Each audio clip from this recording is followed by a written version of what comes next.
अगर देश में दलित विरोधी होना अपराध है, तो ब्राह्मण विरोधी होना भी तो अपराध है। कानून में एक गलत संशोधन और देश में एक और विष्णु तिवारी जैसा मामला हम बिल्कुल नहीं होने दे सकते। हम कानून हटाने की बात नहीं करते, हम कानून में सुधार की बात करते हैं। याद रखना, 2027 ही नहीं, 2047 में भी देश में कमल का फूल ही खिलेगा। जय भाजपा।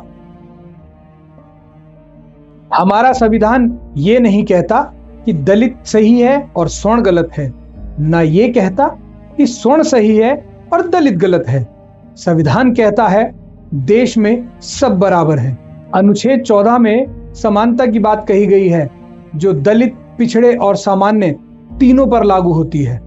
संविधान के अनुच्छेद 15 में भेदभाव रोकने पर जोर दिया गया है, जो दलित और पिछड़ों के साथ साथ सवर्णों पर होने वाले भेदभाव को भी रोकने की बात कहता है। जैसे जेएनयू में दीवारों पर लिख दिया गया कि ब्राह्मणों कैंपस छोड़ो, ये भी जातिगत अपराध है।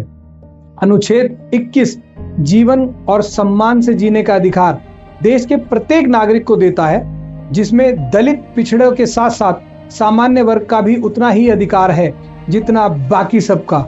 न्याय जाति से नहीं, सच से चलता है। और सच ये है कि शोषण स्वर्ण का भी होता है, पर शिकायत दर्ज नहीं होती। बस ये एक धारणा बन के रह गई है कि स्वर्ण समाज अत्याचारी है। अगर दलित विरोधी नारे गलत हैं, तो ब्राह्मण विरोधी नारे भी गलत हैं। नफरत किसी की भी हो, वे संविधान के खिलाफ है। संविधान बोलने की आजादी देता है, मगर जहर फैलाने की इजाजत किसी को नहीं देता। सच ये है कि दलित पर अत्याचार आज भी होता है, पर कुछ मामलों में कानून का दुरुपयोग होता हुआ सभी ने पाया है। पुलिस के आंकड़ों की अगर हम बात करें, तो देश में आज भी 40% मामले बाद में गलत निकलते हैं, क्योंकि एक झूठा केस सिर्फ एक आदमी को नहीं, पूरे परिवार को सजा देता है। उसकी नौकरी चली जाती है, समाज में बदनामी होती है, बच्चों की पढ़ाई छूट जाती है, माता पिता टूट जाते हैं। एक शिकायत पूरे घर को अपराधी बना देती है। यह संविधान के खिलाफ है। विष्णु तिवारी केस सिस्टम की चेतावनी है। अब एक सच्ची कहानी सुनिए। उत्तर प्रदेश के विष्णु तिवारी, जिन पर SC/SC एक्ट और बलात्कार के आरोप लगा और वे 20 साल जेल में रहे।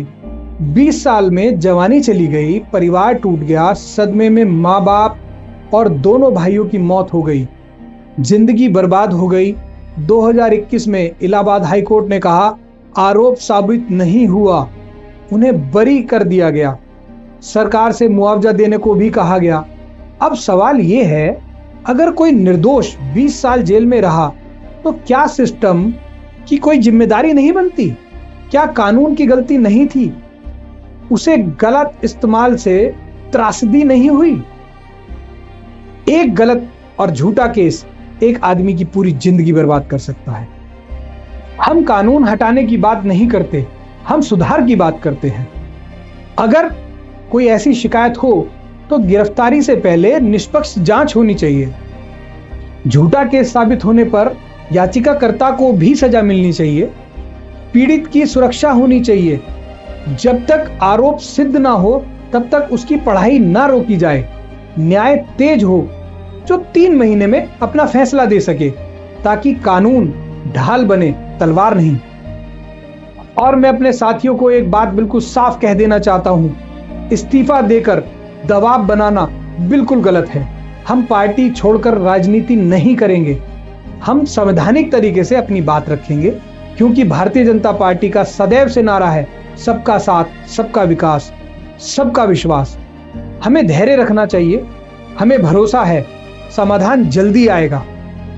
और विपक्ष को मेरा बिल्कुल साफ संदेश, कान खोलकर सुन लीजिए। हम नाराज हो सकते हैं, लेकिन विभीषण नहीं। हम इस मुद्दे को आपके लिए राजनीतिक हथियार बिल्कुल भी नहीं बनने देंगे। हम आज भी ये कहते हैं कि 2027 ही नहीं, 2047 में भी कमल खिलेगा, भाजपा ही आएगी। जय भाजपा। आएंगे तो योगी और मोदी ही।